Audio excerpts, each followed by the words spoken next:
Jessica.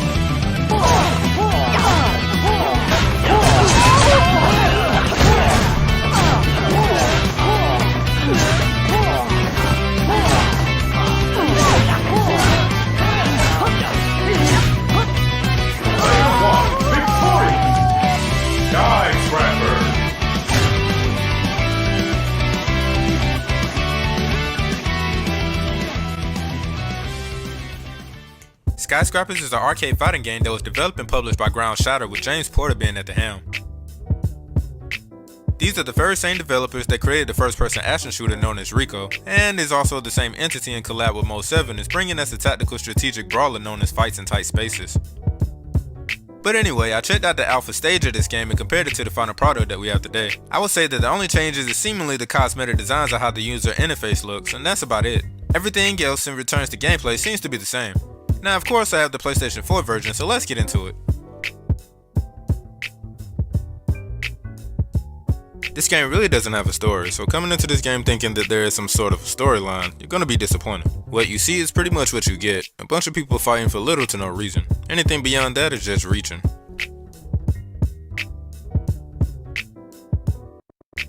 This game looks like it was locked within either SNK or Capcom's back catalog.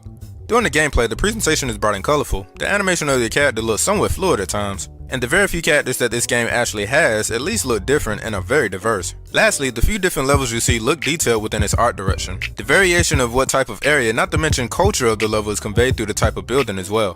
So overall, this game looks pretty good.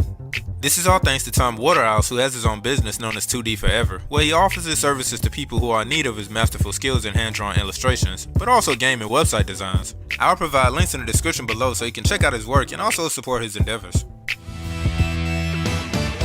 The music of Skyscrappers is actually pretty good. Majority of the songs that I'll hear play throughout this game has an energetic, high tempo and actually does well in getting the blood pumping, especially when you hear the electric guitars come in making themselves known.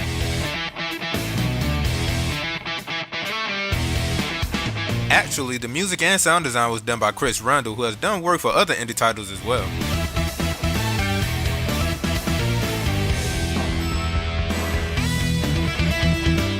Unfortunately, there isn't a place where you can pick up the OST, however I will provide links to his website below so you can check out more of his work.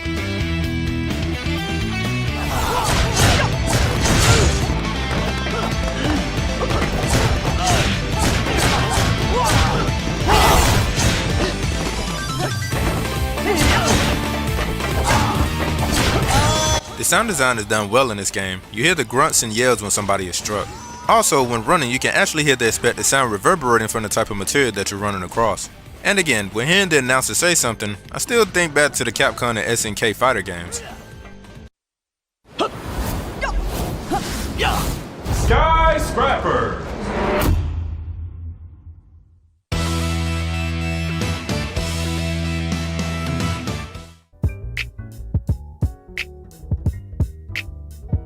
Skyscrappers is essentially an arcade fighting game where you pick between 4 characters to play as.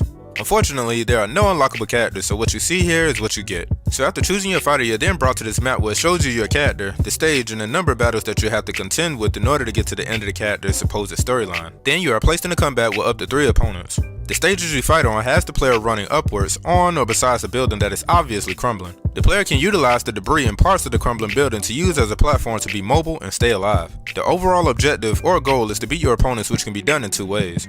The first way is having the player physically hit the opponent until their health, which is depicted here, is decreased to 0. This can be done by hitting the falling debris in the direction of your opponent if there is distance, or by utilizing a weapon the character has for an up close and personal approach. There are other attacks that you can pull off as well, such as powerful attacks that can cause shockwaves on large surfaces you land on, and another attack that can be done when your special meter locator here gets to a certain level. Your environment, if not already noticeable, can be a danger to you and cause you to lose health as well. 2 primary examples are mistakenly running into a piece of the building that's on fire, and also getting left behind at the bottom while the other enemies are located at the upper portion of the screen.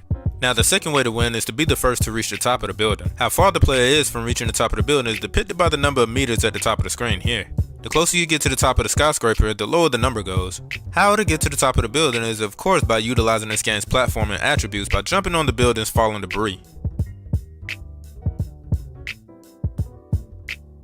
However, a quick way to add more distance to your jump is by gaining momentum from running on the long pieces. Running for the end that is lower to the opposite end that is higher can help launch the character into the air.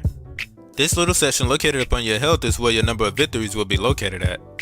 Whoever is the first to accumulate their slots filled with victories wins the overall battle. And with that, that's how the game is played within Skyscrappers. But within my personal experience when playing this game, there were quite a few challenges that became noticeable the longer I played. The controls on how your character handles can feel a little bit floaty, and also the input of an attack can feel like it has a little bit of a delay on it. And that's pretty much it for the gameplay aspect, but with everything else covered, it's time to give this game my rating. I'm gonna give Skyscrappers a 5.5 out of 10.